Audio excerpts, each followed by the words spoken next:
If you had to ask me what reverse 1999 patch I had the most interest in, my answer would be straight and concise. It's 1.4. When I first saw the previews of the patch from the Chinese server, I was head over heels for 37, whom I did not get, and was eager to get my hands on the story and read it, for its name carried a certain motif with it. There is no doubt that this chapter is related to Plato's cave. That much is absolutely clear. However, are there still things left for us to explore? Before I went to experience the chapter for myself, I had a few materials to work with, and those were 1. The aforementioned Plato's allegory of the cave, 2. The character names of 37 and 6, and 3. The OSE for this chapter. Plato's allegory of the cave, or simply Plato's cave, is a metaphor about prisoners trapped in a cave since birth who are forced to look at shadows casted on the wall lit by torches of fire. They play games guessing what the shadows are, not knowing that they are just shadows. One of them escapes out of the dark cave and sees the real world lit by the sun. Despite the brightness of the sun initially hurting their eyes, they get to see what the real world actually is. They get to see the truth of it all and not just the false images on the cave walls or speculation amongst other prisoners to what those shadows may be. The freed prisoner goes back into the darkness of the cave to tell their friends about the outside world, but they are met with scorn and disdain. The prisoners choose to stay ignorant. This allegory is deeply associated with Plato's theory of forms. The story refers to the world of matters as inside the cave and the world of transcendental forms as the outside world. Plato believed that forms are the perfect essence of everything, while the matters are just incomplete copies, akin to a real object and its shadow. Plato believed that we can't find the forms using our senses, but instead by using mathematics and logic, like how we all know what a perfect circle is, but we'll need a set square to draw one. This is also an allegory about truth and falsehoods. Our opinions are just like shadows on the wall. We get tied to them because we think we are right and have not seen the actual form itself, while the truth is in the real world outside the cave, pure and unchanging. The character names of 37 and 6 stood out to me as they were numbers. I went into the story with the interpretation that 37 was a reference to 137, the fine structure constant represented by alpha, as she is referred to as a genius who understands all. As for 6, I went into the idea that the number 6 was chosen for him as it was not a prime number, a reference to his trailer being titled The Imperfect One. However, this is conjecture, and the story later on elaborates on how numbers are given out. Finally, the soundtrack for this chapter. To me, it felt both cacophonous yet calculating. There are echoing sounds like the ones in the cave, yet the melody was composed and harmonious. I have a hypothesis that the theme used for the foreign battles followed the Fibonacci sequence. I gave it a try.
While the Vuram battle may sound offbeat at the beginning, as they come closer to the truth to debate, they also become more sync with the Fibonacci sequence. With that all being said, let's get into the actional story and enough conjecture. Part 1 to 5 of the story details events prefacing Merton and crew landing on the island. The Time Hero squad, alongside the newly joined member Miss Mosan, are here to investigate the mana space that launched the Elitials from Chapter 3. Both Zindo and Laplace have already searched the place, but in Part 3 Treasure Hunt, they discover 2 boxes. One has the Manus mask that they used to stay immune to the storm, while the other has Verton's name on it, and inside we meet Miss Radio in the story.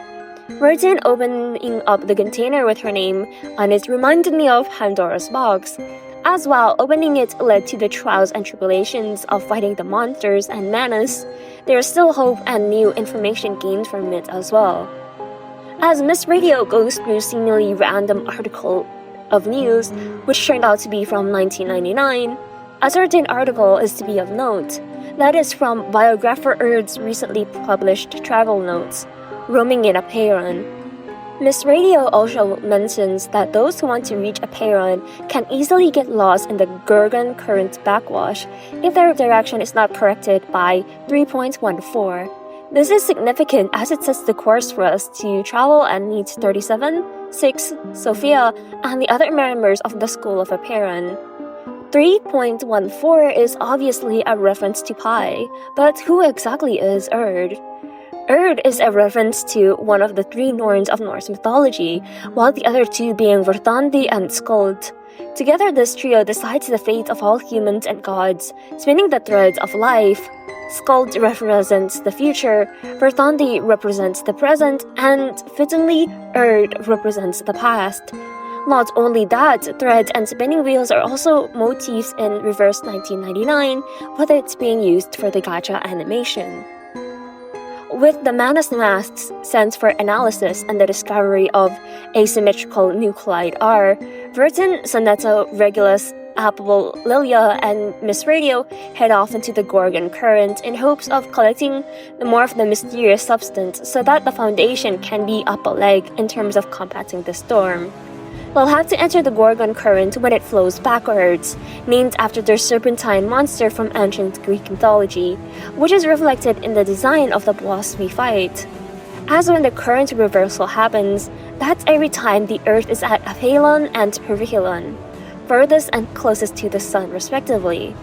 The Sun and planets will be important later, but the words Aphelon and Perihilon are divided from the Apple, away, and Peri, near, attached to the helio for the Sun. These 2 terms were first introduced by theoretical astronomical Johannes Kepler. The term current reversal can have 3 meanings. 1. The current of the waters crashing in an irregular manner. 2. Radio currents being reversed, a reason for why none of the communication tools, except for the emergency one Verton used, worked. 3. If you take current as a synonym for the present, you will have the concept of reverse 1999 itself, time going backwards. I wasn't lying when I said that this would be an overanalysis. Rockin' Apple 2 is sunk, but we're alive. We now find ourselves as an island where... This is the year 2007, is it not? Part 6 is our introduction to the island. In 37's words, she has never seen any other island. Those on the island are the Apeiron believers. They know of the storm, but they instead call it the emanation.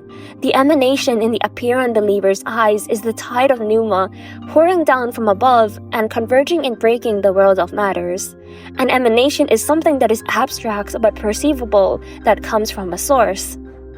You find the term pneuma to be familiar, That is because one of the game's dailies is called Overanalysis.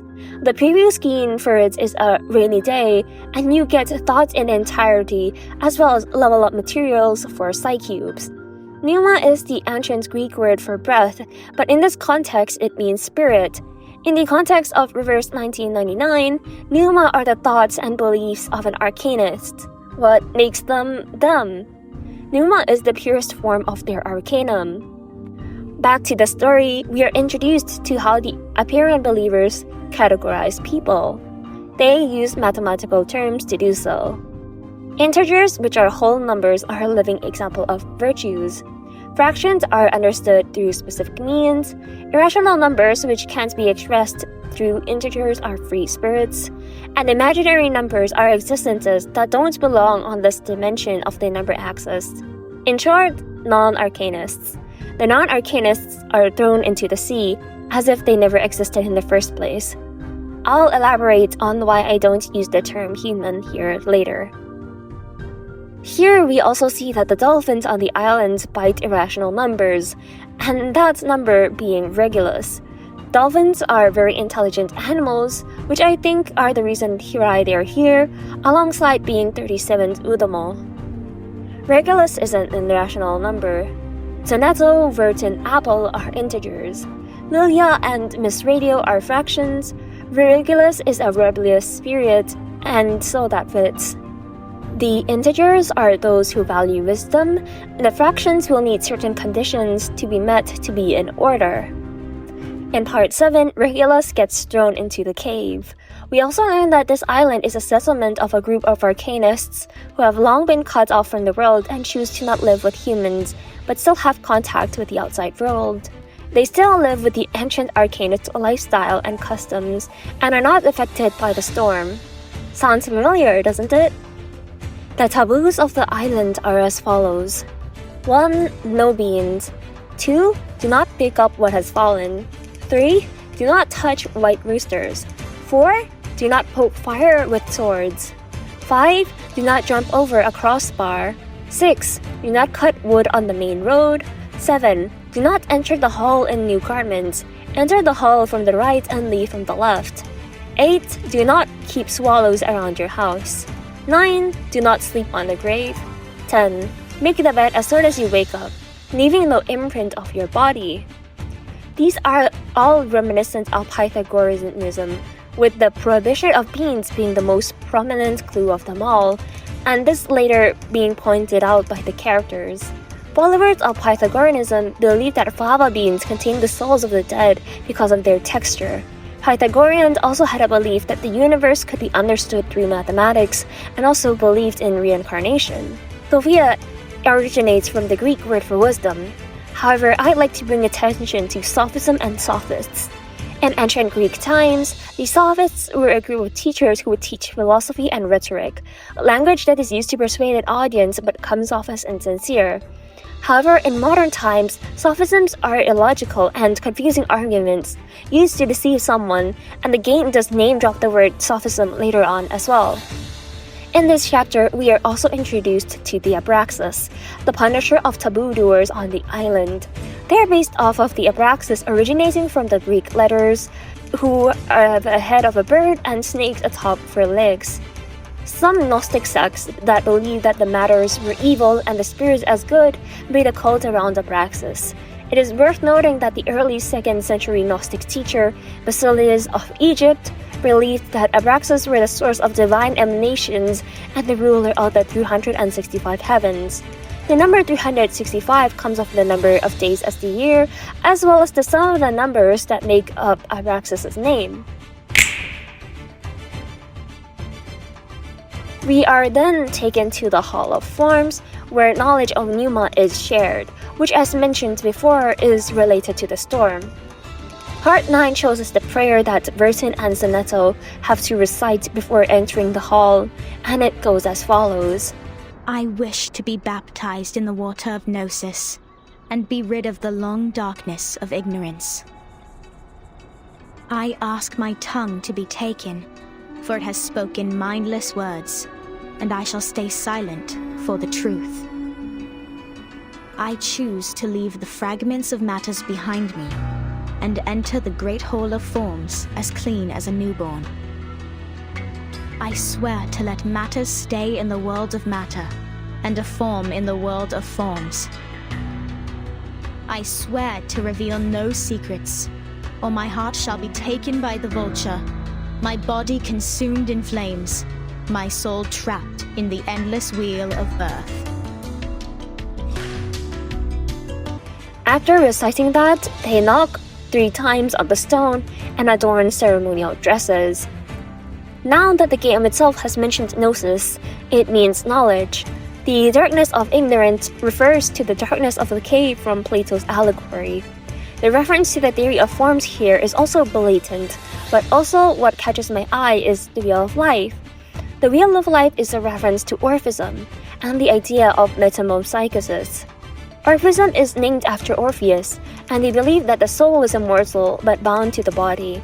Death temporarily releases the soul, but is soon bound again as the cycle of reincarnation goes on.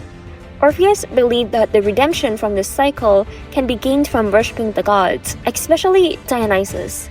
Oh hi 210! By living a pure life, worshippers can ultimately escape the cycle of rebirth and ascend to be a divine being. To relate it to the current story and motif at hand, other than having Greek origins, we can look at it like this.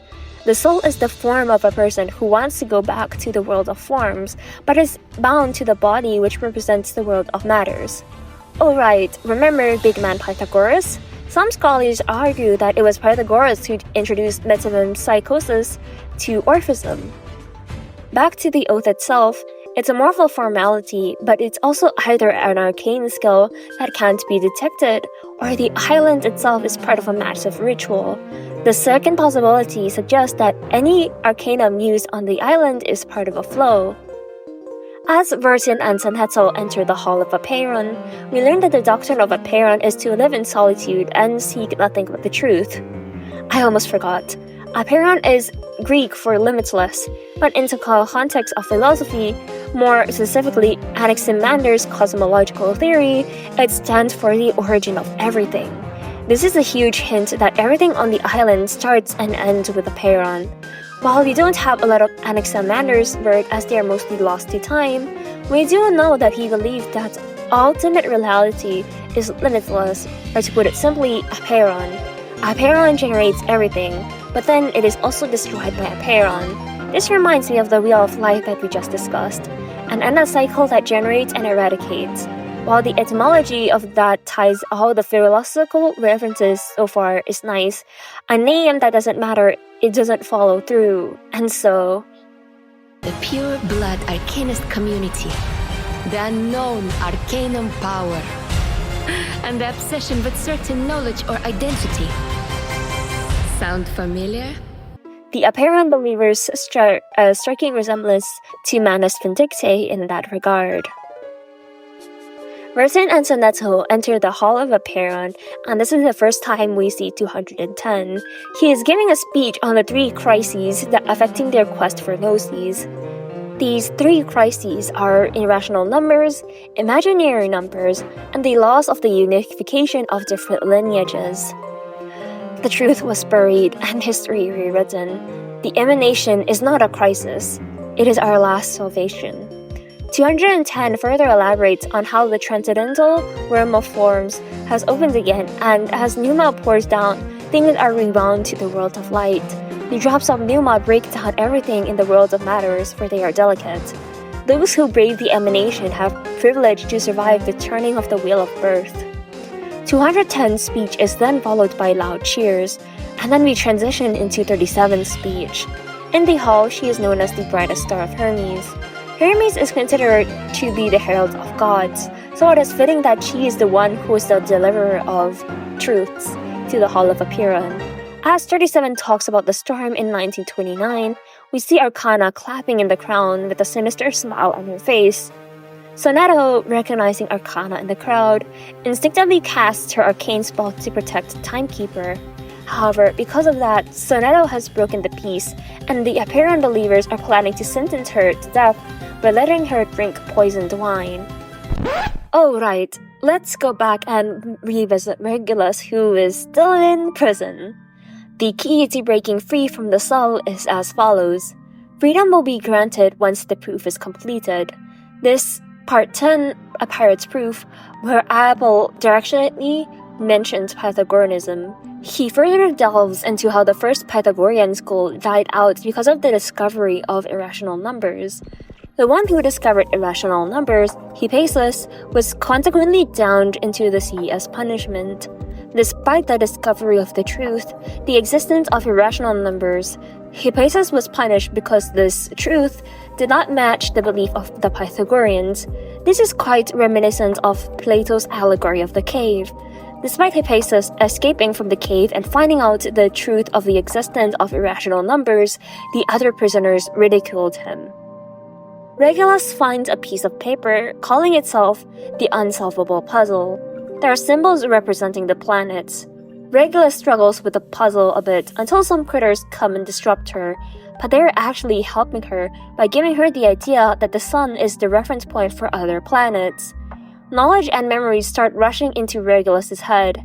Remember something as niche as the International Astronomical Union's report in the Times regarding the Earth's average distance to the sun and a comparison to other planets. This does not only happen to Regulus, an irrational number, but also Apple, who is an integer as well. Numbers so large as the average distance from Mars to the Sun being 142 miles that would be buried and forgotten have resurfaced into their minds. Despite the sudden clarity of knowledge, there is one last question that needs to be answered. If the number stands for the ratio of distance, what planet fits the number 2.8? There is no planet between Jupiter and Mars. While Apple questions if the puzzle truly is unsolvable, Regulus responds triumphantly that there must be a planet out there unknown to them as of yet. After Regulus made her statement, the ground vibrates and a planet arises from the ground. Remember our friend Johannes Kepler from the beginning? He believed in the musica universalis, a theory that regards the proportion of the movements of planets as music. The theory has the addition of two other planets, one between Jupiter and Mars and one between Venus and Mercury. This theory originated from ancient Greece and was a belief of Pythagoreanism as well. The planet that emerged from the ground is Ceres. Through the calculations and mathematics, Regulus and Apple validated its existence. Absorbed in the worlds created by numbers, Regulus wonders if everything originates from math. This is all interrupted by Lilia bringing the news of Sonetto's execution.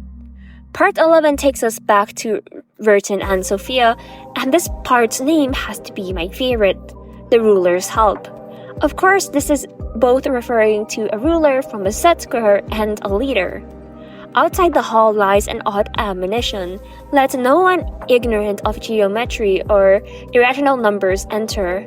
Sophia is confused as to why the silence was broken, because 37 has never made a mistake.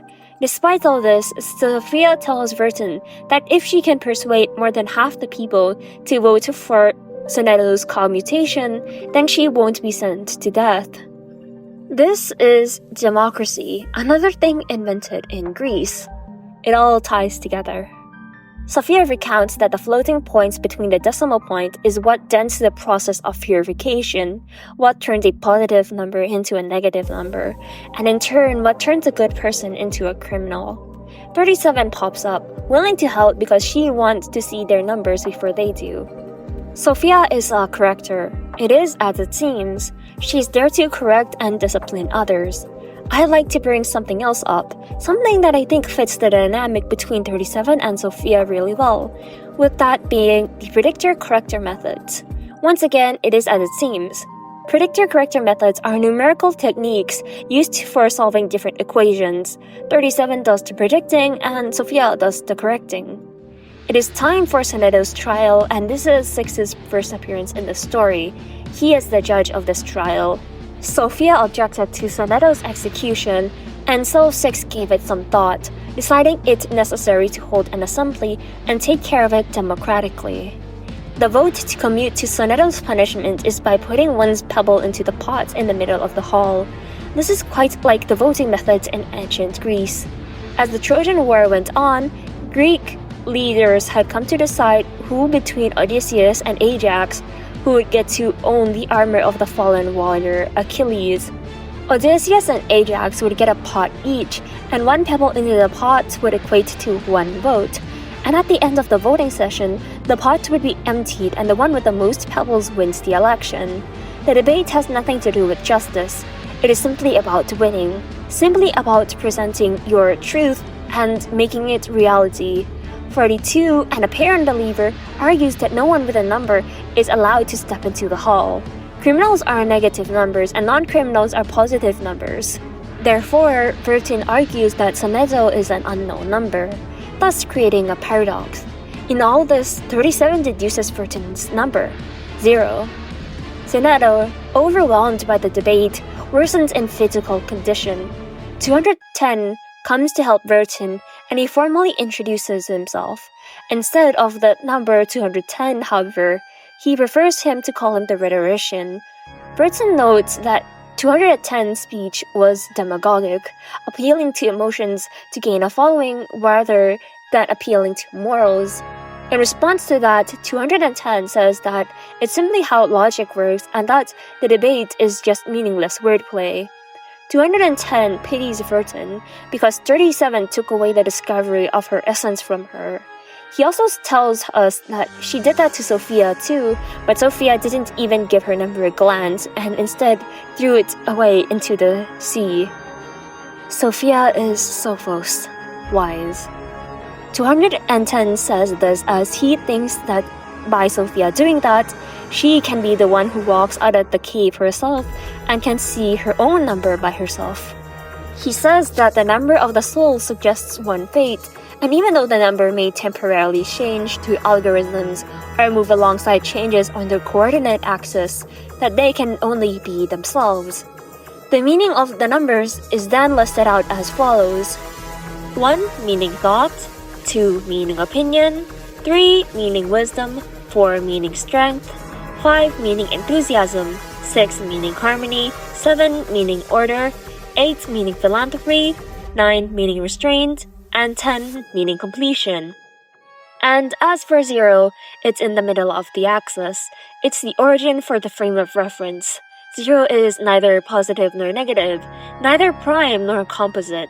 While things change, 0 stays the same, and that 0's loneliness also lasts forever. 210 pities Burton because her fate has been exposed to the whole crowd, yet she knew nothing about it at all. This is reminiscent of numerology. There are many numerology systems around the world, but what is of reference today is isosophy. Isosophy is the practice of adding up the number values of a letter in a word to form a single number. It is made out of 2 verbs. Isos meaning equal and sophos meaning pebble, literally, but here it means count. The total number is then used to connect the other words to evaluate the equal number. The Greek alphabet has numbers assigned to each letter, such as A alpha with a given value of 1. The number system in Apeiron, though, is the one most closest to Pythagoreanism, one for origin as you can make any number with as many ones you want. 10 is completion because 1 plus 2 plus 3 plus 4 equals 10. As 210 leaves, 6 calls out to Burton. 37's proof has been past the review. Soneto is exempt from the punishment, but she must take some catch-up lessons on the scripture. 6 wishes to meet Burton at the hall tomorrow at noon for some birds. This is part 13, the middle of the axis. Before we move on to the next section, I'd like to highlight the trace in this part, Bacchus's poem. We see an image of grapes in a goblet to the side. French poet André-Marie Deschenier wrote the poem titled Bacchus. This poem is an ode to the god Dionysus. However, the Bacchus's poem in game is completely different to that of André-Marie Deschenier's. This is 210's poem. 210's design references Dionysus with the great motif. The verse, in the theme, everyone is equal, refers to the egalitarian lifestyle of Pythagoreanism. For logic is all a play, and wakefulness is all sleep. While 210 has his number, he hasn't really accepted it. He prefers people to call him the rhetorician. Rhetorics are similar to modern-day sophisms. They appeal using emotions but are often sincere or lacking in meaningful content. 210 is still in the cave, seeing wakefulness as sleep. Part 14, Chains of Peace, cuts to the allegory of the cave chase. 6 openly tells Vertin and Arcana the allegory of the cave. 6 wishes to tell Vertin and Arcana, representatives of Saints Pavlov and Manas Vigdicte, that their conflicts are no more than something of the world of matter for them, just fragments of phenomena to the apparent believers. To them, they believe that the island is the world of forms in the allegory, and those from the outside world are in the cave ignorant of the truth. And to that I say, 6 does have a point. Saint Pavlov has 6 restrictions on this truth. They control the students through their teachings. They rid children of their identity, their forms. Saint Pavlov hides the truth in their members and not only creates mindless pawns out of them. Manus Vindicte is no different as well, with their members even more like sheep blind to the slaughterhouse.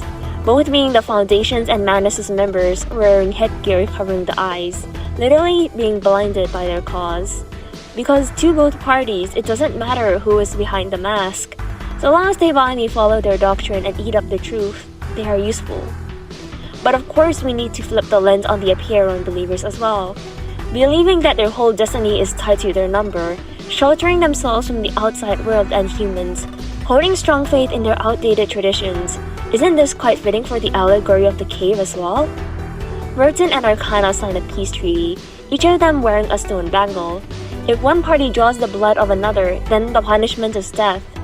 Arcana simply says that Manus is here to simply listen to the divine wisdom that the island has to offer, just like Vertin.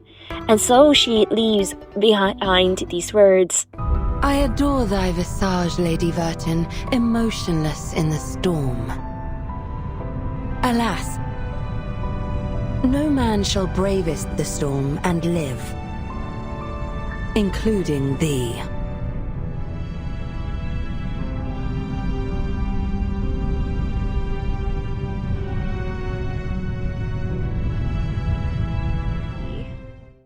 After signing the peace treaty, Vertin goes and finds Seneto, who has successfully studied the Epicurean doctrine and has become the fastest learner among all the visitors in the past half-century.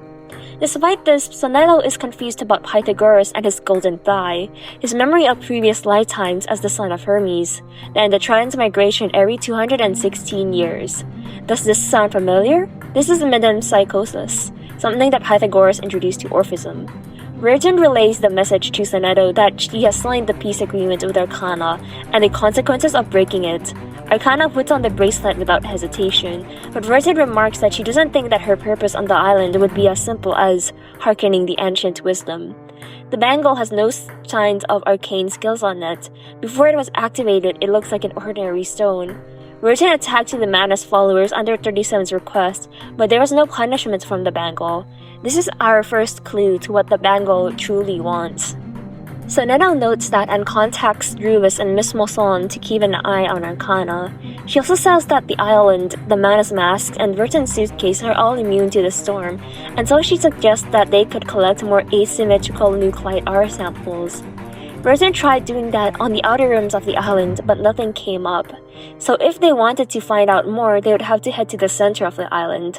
Sophia finds them and warns them to not poke fire with swords and to not jump over a crossbar. Simply put, do not deal with the problems with violence and do not disrupt the peace. Not jumping off a crossbar could relate to the crossbar of a colpus, an ancient tuning device for lyres and other string instruments. As both of these rules are from the list of taboos mentioned in Part 7, they are of course once again related to Pythagoreanism and their peaceful lifestyle. Sophia tells to learn from Regulus and Lilia, who are behind her. Regulus tried to rescue Seneto through a very creative tunnel. Basically, she tried blowing something up. She just miscalculated the location of the dress. She tells the whole squad on how when she was in the cave, knowledge kept flooding into her head. Sophia, learning of the whole exploding cave plan, decides that Regulus is more fit to compulsively labor than lectures. The place that Regulus has to go clean is 37's laboratory. Seneto and Lilia will go with Sophia to patrol, and Vertin will be assisting 37's study of the emanation. Part 16 takes us to the laboratory. Inside the lab lies a giant IDM computer, old and outdated. It is long broken, and after the emanation, there was no one they could find to repair it. Burton asks 37 why she keeps calling the storm as the emanation, and for its meaning. 37 answers her. We are the expellees from the world of forms. We are banished into this damp and dark cave. Everyone here is possessed with the fake light on the wall, but forgets to look for the truth. Numa, however, will lead us to escape the cave and return to a more supreme realm. 37 is the truth seeker of the island. That is why she is regarded as the bright star of Hermes.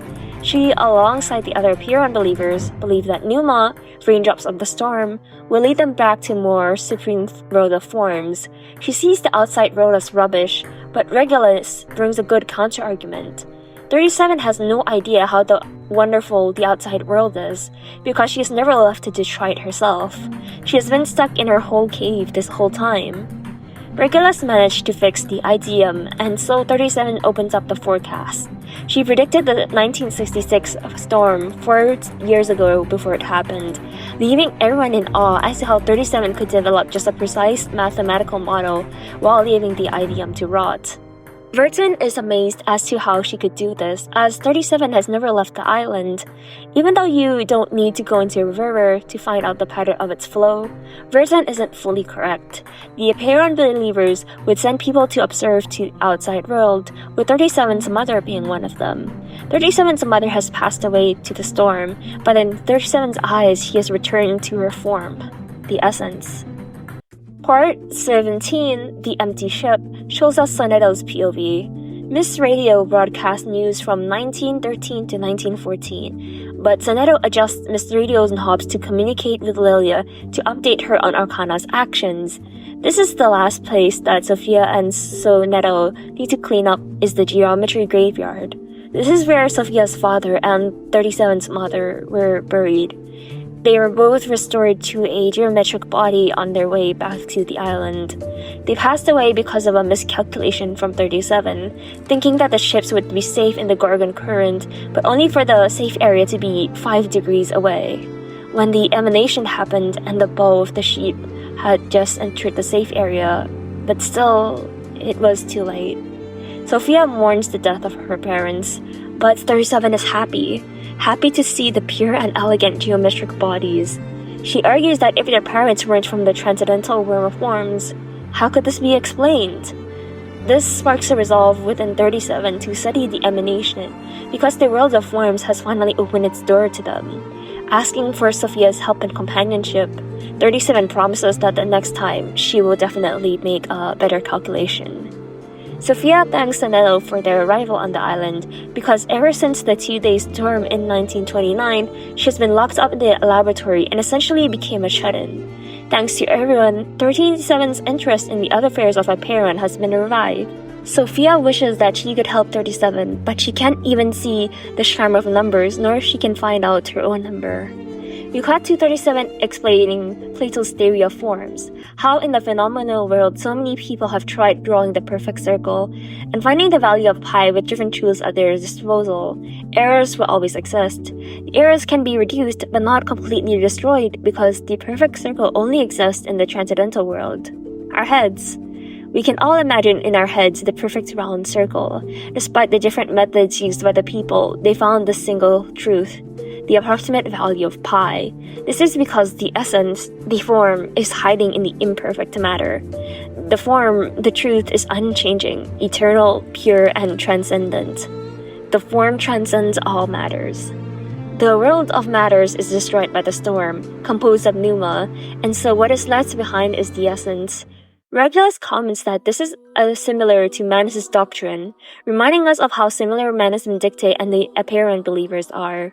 To Burton and the others, they see the storm as a disaster, one that mercilessly cuts and destroys, something not to be worshipped at all. In part 18, Outside the Cave, Burton gets the answer to the meaning behind her number, As 210 says that numbers imply one's fate, 37 tells Verton to not believe this silly man, and she knows nothing about fate. She says that she doesn't like him and that the feeling is mutual because 37 said that 210 is a poor number. 210 is the product of all prime numbers between 1 to 10. 2 times 3 times 5 times 7. It looks like he has it all, but he has no real forte. As he calls himself the rhetorician, he likes to sugarcoat himself with metaphors to sway the crowd. Going back to numerology of the island, we can simply say that he is filled with opinions. 37 says that 6 is not that special either. Every leader of a pair has been a 6. 6 is the smallest perfect number since it is equal to all its proper divisors. 1 plus 2 plus 3 equals 6. But since there have been so many 6s in the past, the current 6 is not spectacular at all. With all this knowledge on others' numbers, Verton naturally asks about 37's own number. To that, she doesn't really know. She's known it since she was born, and so did everyone else. People have told her what 37 means, but she herself never tried to prove their theory. This makes me think of the prisoners in the cave, chained to the wall ever since they could remember, being fed information, yet not critically thinking about it. We then cut to Sophia telling Sonetta about how 37 tried to tell her number. 37 wrote it down and put it in a bottle, but Sophia couldn't gather the courage to know it, because she didn't want to know. Reminded of the miscalculation that took away her father, she worries that she too may also be a mistake, and so she threw her bottle into the sea. She laments that she and the others are the prisoners in the cave of fear, and that only the wise can find their way out of this cave to enlighten and help the rest of them. I'm the ignorant prisoner who sits, and she's the wise one who returns.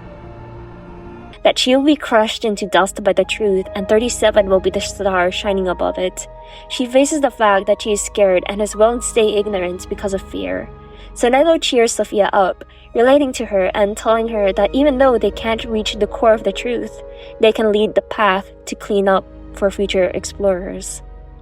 I've compared the allegory of the cave to so many things and people, from St. Pavlov and Manus Vindictae, Aperon, 37, Sophia, and yet the essence of the allegory is still the same. The content of the whole doesn't change, but rather how you interpret it and perceive it does. Looking at it with another lens is essential. While in the cave, one prisoner may see an object projected on the cave walls as a leaf, another may see it as a dagger, but despite that the form of the object hasn't changed, its essence remains unchanging. We cut back to 37's laboratory. 37 turns off the computer despite the 4 years it has been optimized. It has been proven wrong by the emanation in 1929.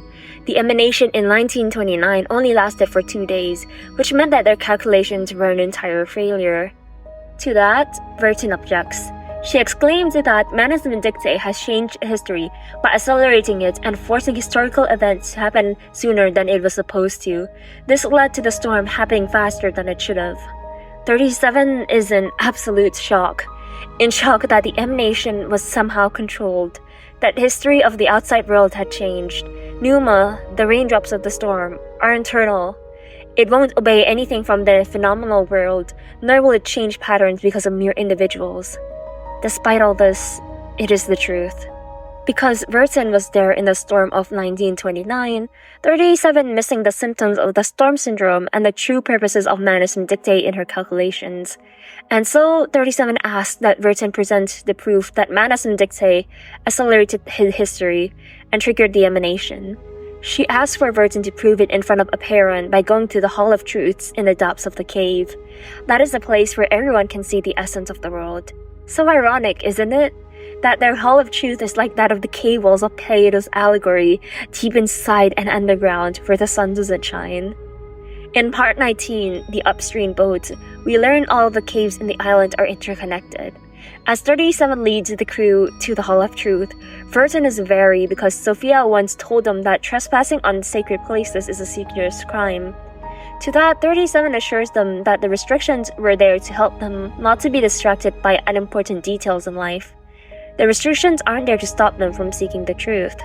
As days travel, a fog sets in, one that makes Regulus's heart sink, as when she was exploring the underground with Lilia earlier, they ran into fog quite like this one. it brings in enemies, a group of Abraxas that are coming for them. So Vertin orders Regulus to deal with them. But then Vertin feels a deep pain coming from the wrist. The bangle has activated. It is radiating with burning heat.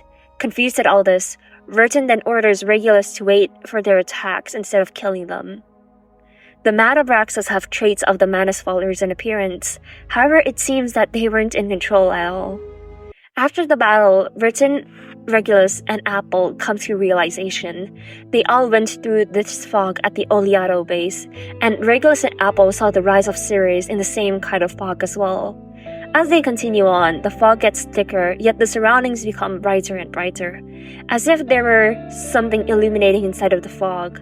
Regulus bends down, reaching for a flicker of light in the darkness, reenacting how the rise of Ceres happened. But then, when she stands back up again, she finds out that there's a classic manuscript in her hand. The Compounds of Alchemy, the 12 gates leading to the discovery of the Philosopher's Stone. The Alchemy Handbook given to Edward IV by George Ripley, as Regulus recalls from her mind. This is a real book, and the Philosopher's Stone symbolizes perfection at its finest, the form of all forms, you could say. Apple also discovers other manuscripts relating to alchemy, being able to list out their authors as well. 37 is not surprised at all, simply saying that their caves bring people wisdom. 37 signals for Regulus to follow her, but Regulus says that she'll be waiting outside, not because she doesn't want to get to the truth, but because she wants to find it herself. Regulus doesn't want it to be fed into her brain. Apeiron, the boundless, the beginning of all things. Everything originates from it and returns to it. Infinity has no start and no end. Nothing would come into existence if there's only infinity. Part 20 takes us to the Hall of Truth. It is as bright as daytime, ready for 37 to be its conductor to perform a grand orchestra. Butterflies made out of the golden ratio flutter around, for the length of a butterfly's wings, and the body are of that ratio. Plants, leaves dance along as well, for they grow on their stems in the pattern of the Fibonacci spiral. The essence of everything are the most primitive rhythm of Arcanum, and it is also the origin point of the school of Apeiron study. Vertin then closes her eyes under 37's guidance to submit the proof, because only when the eyes are closed will the mind open up. 37 tells her to stay concentrated and to recall all the questions she wants to verify. She closes her eyes. Vertin's body is tossed up and it falls into the eternal silence of the void, but the soul is happier than it could ever be. It is freed from the world of matters. It rises higher and looks on further. It transcends metempsychosis, the eternal wheel of birth, and rises beyond the continuous wheel of time. Slowly from the empty void to the first existence, from 1 to 2, then to 3. Vertin recalls her questions. Vertin questions the origins of the storm, the emanation, whatever name it goes by. Where are they from? She questions the roles of the foundation, Manus Vindictae, and Apeiron. She questions why the storm doesn't fall on misty lands. She questions the ingredients of asymmetrical nuclide R, the substance resistance to the storm. The clues and hints from the past slowly gather here. Points making lines, lines making planes, planes turning into a net. This woven net of mysteries. 37 remarks that the world is a dark underground labyrinth where the sun doesn't shine. Pneuma is the guide to go beyond all things and reach the exit. She asks if Vertin can see the exit, but the stone bangle glows and violently is burning. The kingdom of truth dissipates, leaving only chaos behind. Vertin's concentration has been broken, both by the pain and the change in the environment. 37 worries for Vertin. She's confused as to why she is straying, because if the meditation goes beyond control, she'll be thrown out. An absolutely foolish mistake. Arcana's voice then comes to mind. No man shall bravest the storm and live, including thee. The transcendental images are all gone. What's left inside the cave are Manus's pawns viciously knocking on their heads and walls, an unconscious 37 muttering incomprehensible words, and a solemn statue looking at all that surrounds it indifferently. The stone statue reminds Vertin of a spinning wheel, and so she tries sampling it for asymmetrical nuclide R. The tube turned gold for the first time. The concentration of R is so much higher than the ones in the Manas masts. In short, whoever controls this cave can produce protective equipment against the storm in large quantities. That is the true reason why Arcana is here. The fog can also affect people's minds, quite like the fog around the lake in Verton's suitcase. The Abraxas are distorted members of Manus Vindictae. They can't control whether they want to fight Verton or not. This is how Arcana circumvents the peace oath. She doesn't care about the price that needs to be paid. The peace oath hurts the one wearing the bangle only when their party has the intention of hurting the other. When Verton was dealing with the Manus followers, the bangle didn't hurt her because it wasn't her who wanted to fight Manus. It was 37 who wanted them dealt with. I like how Verton's consideration of the peace treaty agreement is reflected in gameplay. The first character who acts will be unable to act again until the next turn comes. As for the turn starts, two Manus enemies will appear, but once one falls, the other one turns into a seed. One man down to sacrifice another. A shape surrounds it. Inside the cave, one can see the form of everything. With only the seed left, there can only be one conclusion. The seed is the form of Manus Vindictae. It germinates and a flower has bloomed. This is the converged mind. Manus Vindictae is literally a hive mind. Their form has a head of human in gold, representing the cause they deem as noble to serve under. Yet the face is unfeeling, it does not smile. It wears a neutral face, showing indifference to the lives lost for their cause, but it still cries blue tears. Tears that endlessly flow like the non-stop blood that has been shed from Manus Vindictae. Despite the gold, the petals and the body of it are black and gooey, quite like the armor of Manus, yet it has been distorted even more. This is the last one. Part 21, Invaders in Black. Verton rushes outside of the cave and finds everyone there. The Manus pawns dressed in black armor charge uncontrollably at them. All they want is to attack and attack. They're insane. Verton lays out the information that the Manus are after, the cave, which has the same immunity in the storm as the suitcase. Six confronts Arcana, telling her that her stay here has been prolonged and she has crossed many boundaries, to which Arcana pulls an Uno reverse card onto him. I find pleasure in this allegory of the cave. However, hath this been unto thee? That who led us to the exile in this cave. In Arcana's eyes, she sees the island as the cave in the allegory, but she also sees the allegory of the cave in reverse. Instead of the ignorant unwilling to be enlightened, it is the other way around. She believes that it is humans that are ignorant yet cast the enlightened arcanists into the cave, to be sheltered and isolated. 37 points up to the sky. Helicopters dashing through the clouds. 37, Sophia, and everyone are shocked at the sight. The ritual closing off from the island. The world has worn off. The humans aren't supposed to be here. They are the invaders in black. And that's the overall story proportion of my analysis. The world building on this game has to offer never ceases to amaze me, and so I feel happy to have formally put all my thoughts and interpretations into words. Chapter 5 has to be my favorite chapter on the global server so far, but well, this is late. So yeah, you get what I mean. I had high expectations on the references that would be used in motifs in the story, as someone who has researched Plato's cave for past work before. And the allegory was so well woven into all facets of the story. I think that it is why the story is a main chapter rather than an event, as it sheds more light on both Manus Vindictae and the Foundation as to how much they parallel each other. While I like the grand tapestry of the prisoner in the cave, my favorite about stories like these are the characters. I love how all the characters from the Timekeeper squad as well as the new ones introduced to us. 37, Sophia, 210, and 6. With that, let's move on to the character portion of this overanalysis. Since this is the etymology of the characters has already been discussed, I would like to use this portion to discuss the character designs and visuals. Using this image with all the characters together with the island as the backdrop, we can use this to compare and contrast the characters. Colors also had a great impact on ancient Greek society. They believed that it had the power to communicate emotions and show status. Colors were also carefully used in ceremonial practices while worshipping the gods. The role of light and color also had a huge impact, as we can go back to Plato, referring to the vividness of color as fire entering the eyes. Plato puts a lot of focus on light, as we can also see from the allegory of cave, where the source of light, man-made fire, and natural sunlight play a big role in how the world of matter and the world of forms are portrayed. The basic primary colors in ancient Greece were black, white, and red.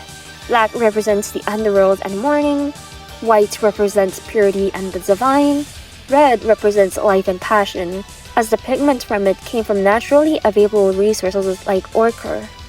Red is also a transitional color. It's a color that is used to indicate change. However, this doesn't mean that other colors did not have significance either. Secondary colors like green, orange, and purple also had meanings to them. Green was linked to nature, like that of the color of the leaves. Purple was linked to high status, as the dye for the color was hard to find. Colors were associated with the gods as well. Blue was linked to Zeus, king of gods, because of the blue hue of the vast skies. Apollo, the god of light and prophecy, was often shown with golden hair and white clothing to show his connection with the sun and the divine. Athena, the god of wisdom, was depicted with blue and white to show her intellect. With that base laid down, we can now go back to the group pictures of all of the four characters. The first thing that stands out here is Sophia's bright red hair. It stands out amongst all the characters as well as the background. This fits really well as she is the one without the number. She is an outlier. With the red symbolizing vitality and the green of her eyes representing nature, it fits as Sophia is the character out of all of them who feels the most human. Her struggles of feeling that one mistake defines her own identity is honestly really relatable, and I've been there before. I understand how she feels, and by far she's my favorite character out of the four of them. The red of Sophia's hair also contrasts with 37's blue hair a lot as well. Bringing back to what Plato said about light, if we put all the characters on a scale of light and dark based on their color, we get this chart. 6 has the lightest hair color with an estimated B value of 80. 210 has the darkest color with an estimated B value of 23. We can interpret this as the enlightenment scale, with 6 being the closest and 210 being the furthest. For 210, this lines up as he often uses metaphors to lift himself up, and mostly he speaks empty words. As for 6, since he is a playable character, we can compare it to his Insight 2 art alongside 37, and his art lines up closer to the golden ratio compared to her. It is also worth noting that 6 has no bangle around his neck, i.e. he is not chained up. I'll go back to their hair colors. 6's hair color and overall design is reminiscent of the description of Apollo, the god of prophecy. Light hair is shared by all 6s of the island, and every 6 has been a leader of a Peron. I also think that the fact that he is a naturally occurring hair color in real life could relate to his struggle of feeling that he is incomplete. His character trailer is titled The Imperfect One, and the struggle of feeling that you have to meet such high expectations set by others is also something that I am sure many others can relate to. The blue in 6's garb can be linked to either Zeus or Athena, but I believe that 37 design shares a closer tie to Athena. 37's light blue hair and eyes is what sells it for me, as she is the researcher of the island and Athena is the goddess of wisdom, while Zeus is the god of all gods, which fits 6's position more. Speaking of gods, all the way when Dionysus was first mentioned, 210 popped up. While all this, I had a really peculiar thought. 210 looks like a grape tree. I'm just joking. Dionysus mainly had 2 forms, the bearded man or a youthful man with long dark hair. 210's design matches the latter. Dionysus is the god of wine, festivities, ritual madness, and insanity. Reverse 1999 pays homage to this with 210's love for wine, as shown in both his attire and his promotional tweet. Despite this, his designs incorporating the purple of grapes, purple which is the color of royalty and high status, the grapes aren't actually a part of him, they're just decorations, like how 210 decorates his words with metaphors and rhetorics. Of course, if we're gonna talk about designs, there is no doubt that all their garments are based on ancient Greek clothing.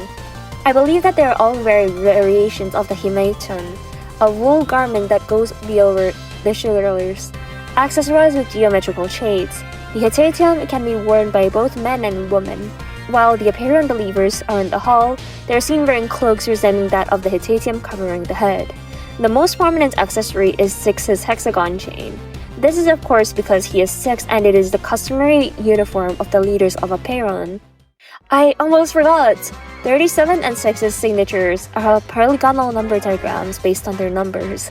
37's one is a star because she is the brightest star of Hermes, the one kissed by the god of truth. 6 is an irregular hexagon as he practices balance, one of the tenets of Pythagoreanism. Balance is also 6's medium if you check his information in-game.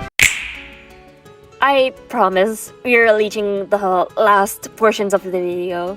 Let's talk about 37's event character story and then 6's one.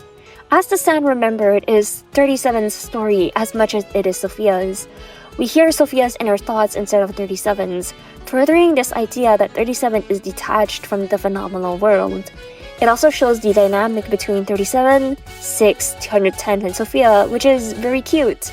The story follows 37 and Sophia uncovering the quote-unquote hidden secret of Hugh's notebook, the last thing that Sophia's father left behind. It also presents to us 37 and Sophia's childhood on the island. But before we talk about the story, let's talk names. Hugh means heart and mind. Hugh is what lets us see Sophia's caring and hardworking qualities. It is what separates her from appearance, quote-unquote uncaring nature.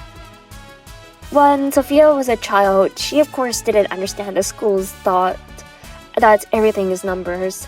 Numbers were just pieces of chalk on a board to her. How were they eternal like what 37 thought? Using Euclid's theory, 37 explained it as such. Even though Euclid is long dead and the paper that he wrote his theory on has long withered, it has been passed through generations. No matter who says the number 1, no matter what time period it was, 1 is still 1. As for 37 herself, when she was a child, she was even more cynical when it came to meaningless things like playing around. If there wasn't competition, any search for the truth, then it wasn't worth doing.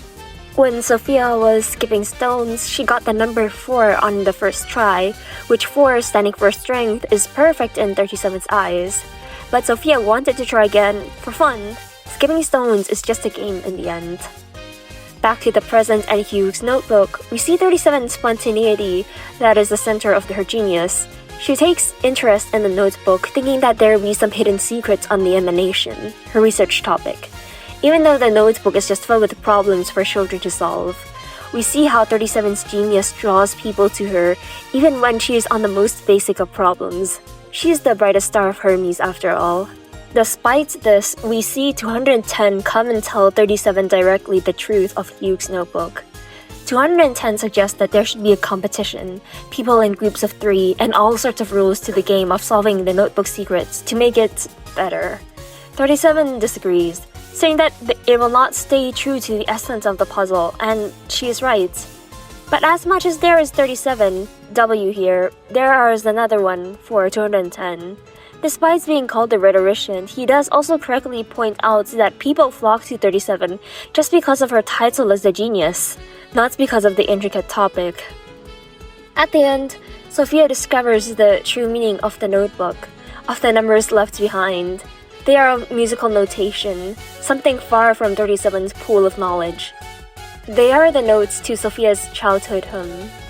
Though her father's notebook may not hold the knowledge on the emanation, it holds importance to Sophia, and 37 helps her find it.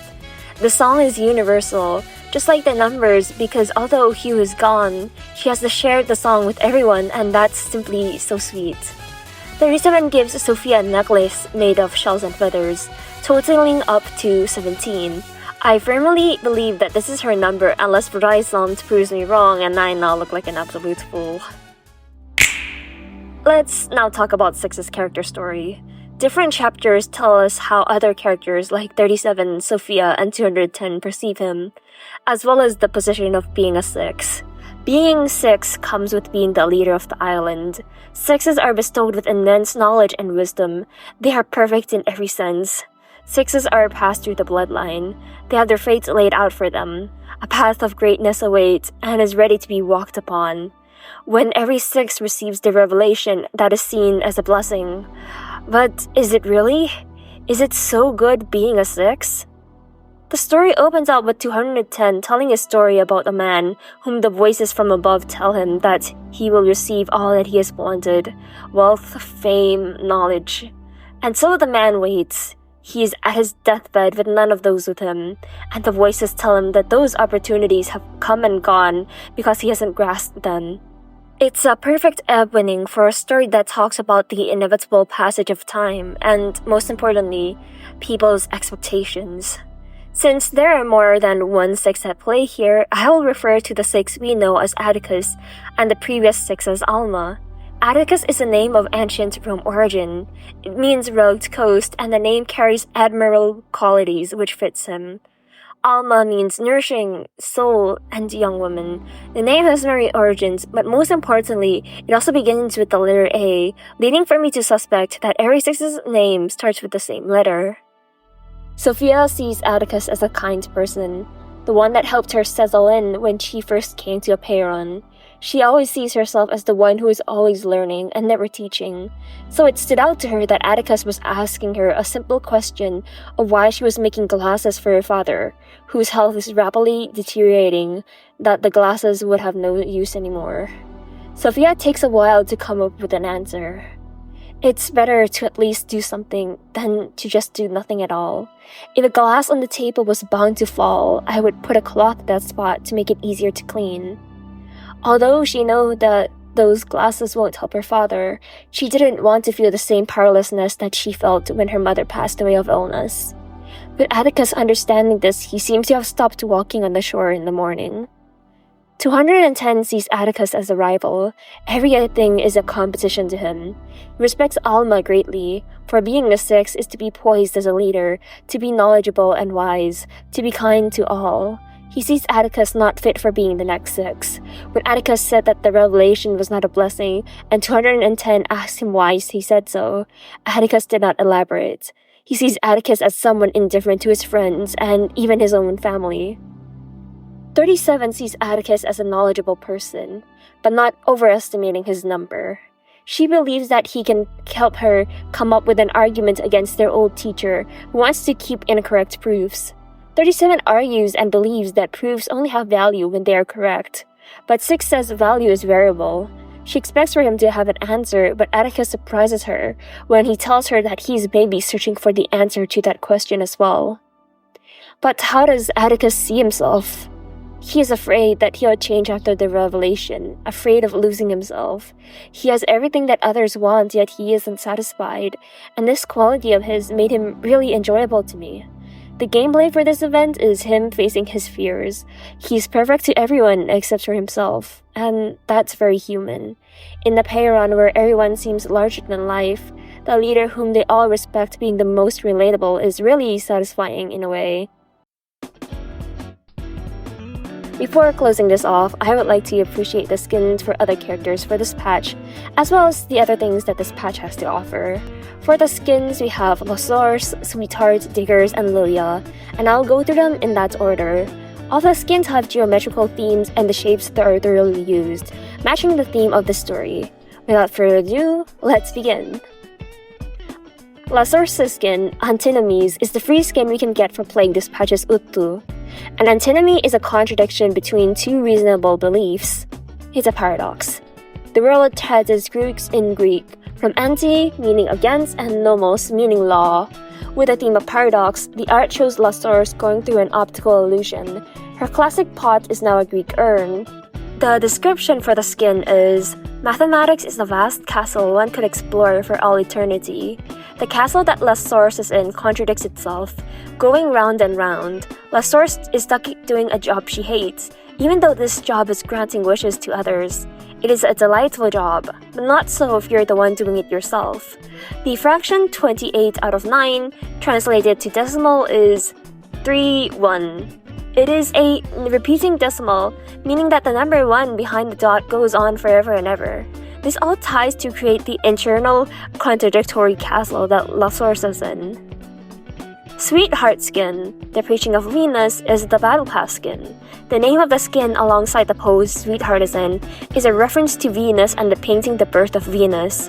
Venus is also known as Aphrodite to the ancient Greeks, and she's the goddess of love and beauty. The skin incorporates Sweetheart's beauty through the golden ratio in the backgrounds behind her. Sweetheart is beloved by all and is the pinnacle of beauty standard of the era she's from, the 1930s. Yet despite this, she isn't treated as a human, but rather just as an object of adoration. The high heels that sweetheart wears all the time yet hurt her feet are cast to the side as she looks solemnly at them.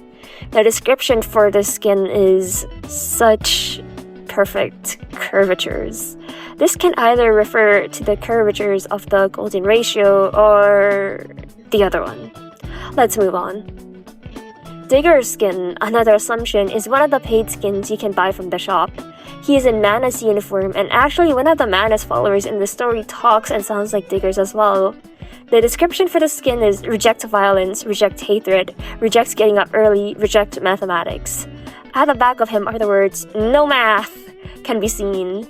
This shows the hippie side of Diggers, one that is anti-establishment. Since Diggers is one who didn't like conforming to the rules, there are not as many geometric shapes in the art, but perspective is used to create a right angle using the floor and the pillars as a base. Finally, we have Lilia's skin, the art of destreza, which is the other skin of this patch. Destreza means skill, and so the name of this skin is the art of skill. This is fitting for Lilia as she is someone who takes a lot of pride in her skills and power. We return back to the light yellow and blue color scheme. A dark brown frame surrounds the scene, contrasting with the bright background of the castle. Actually, this is a reference to the School of Athens painted by Raphael. We see Lilia hold up a sword with a pattern forming the shape of a semicircle to her right. A shadow forming the lighting of a right-angled triangle is cast to her left. She's small and trapped in the frame, showing that she's just a pawn for the foundation. What only escapes the frame are the white pigeons from chapter 4 of the story. I believe the skin represents the doubt in the foundation that Lilia has, as shown by the expression on her face. It's not the usual smug or confident face. It's more somber. This is the last stretch. This is the last thing I promise that I want to highlight is the Apeiron EP. It is an a cappella, meaning that there is no instrumental. This represents isolation and exile into the cave. It also reminds me of the feelings that I felt from listening to the battle OST. While it is echoey, there is order and everything is harmonious. The lyrics sing about the meaning of each other number as already discussed. The lyrics that I find to be most interesting are the ones nearing the ending of the song. We all pursue constant thinking and the truth, what is true. As they pursue the truth in the cave, constantly thinking about it, they have lost track of it. The last line, what is true, shows the prisoner's dilemma as they ponder what even is the truth. Is it the one they have seen inside on the cave walls, shadows created through the illumination of fire? Or is it the one outside the cave, literally lit by the bright sun in the sky? Because to come to the realization that everything you've known was a lie is one of the hardest problems to calculate through. Wrapping things up, if I had to use one word to describe the 1.4 patch, it would be amazing. Writing all this made me really enjoy this patch even more. I look forward to experiencing more that Reverse 1999 has to offer. Diving through niche topics on Wikipedia and digging through research articles was so much fun, and I'm really glad that I worked on all of this, despite how obviously long it took.